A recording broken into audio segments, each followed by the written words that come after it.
আসসালামু আলাইকুম। আজকে আপনাদের সাথে যে মেডিসিনটা নিয়ে কথা বলবো তার নাম হচ্ছে ফ্ল্যামেক্স সাসপেনশন এবং এটির জেনেরিক নাম হচ্ছে আইবুপ্রোফেন। এই ওষুধটি উৎপাদন এবং বাজারজাত করেছে এসিআই ফার্মাসিউটিক্যালস লিমিটেড। এটি ট্যাবলেট এবং সাসপেনশন দুইটা ফর্মেই পাওয়া যায়। আজকের ভিডিওতে ফ্ল্যামেক্স সিরাপ কী কী সমস্যার জন্য খাওয়া যায়, ডোসেজ, পার্শ্ব প্রতিক্রিয়া ইত্যাদি নিয়ে আলোচনা করব।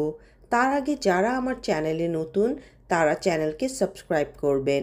চলুন শুরু করা যাক। ফ্ল্যামেক্স সিরাপ এর জেনেরিক নাম হচ্ছে আইবুপ্রোফেন। এটা একটি পেইনকিলার। মূলত ব্যথাজনিত সমস্যার কারণে ডক্টরসরা এই ওষুধটি প্রেসক্রাইব করে থাকেন।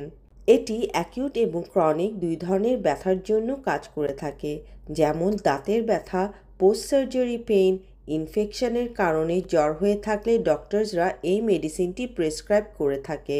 সাইনাসাইটিসের ব্যথা, বাতের ব্যথা, রিউমেটিকের ব্যথা, আর্থ্রাইটিসের ব্যথা, কোমর ব্যথা, মাইগ্রেনের ব্যথা ইত্যাদি যে কোনো ব্যথা থেকে মুক্তি পেতে ডক্টরসরা এই মেডিসিনটি প্রেসক্রাইব করে থাকেন। এটার কিছু সাইড ইফেক্টস আছে, যেমন পাকস্থলীর গোলযোগ, বুক জ্বালা, বমি বমি ভাব ইত্যাদি দেখা দিতে পারে। এখন এটির ডোসেজ নিয়ে কথা বলবো।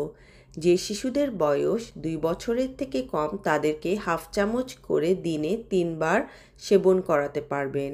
যাদের বয়স 3 থেকে 7 বছরের মধ্যে তাদেরকে 1 চামচ করে দিনে 3 বার সেবন করাতে পারবেন। যাদের বয়স 8 থেকে 12 বছরের মধ্যে তারা 1.5 থেকে 2 চামচ সিরাপ খেতে পারবে দিনে 3 থেকে 4 বার, এবং অ্যাডাল্টসরা ট্যাবলেট খেতে পারবে। অ্যাডাল্টসদের ট্যাবলেট খাওয়ার জন্য ডক্টরের পরামর্শ নিতে হবে। যে কোনো ওষুধ খাওয়ার আগে অবশ্যই ডক্টরের পরামর্শ নিয়েই কিন্তু সেবন করবেন, এবং যে কোনো সিরাপ কেনার আগে ম্যানুফ্যাকচারিং ডেট এবং এক্সপায়ারি ডেট দেখে নেবেন। আজকে এখানেই শেষ করছি। আসসালামু আলাইকুম।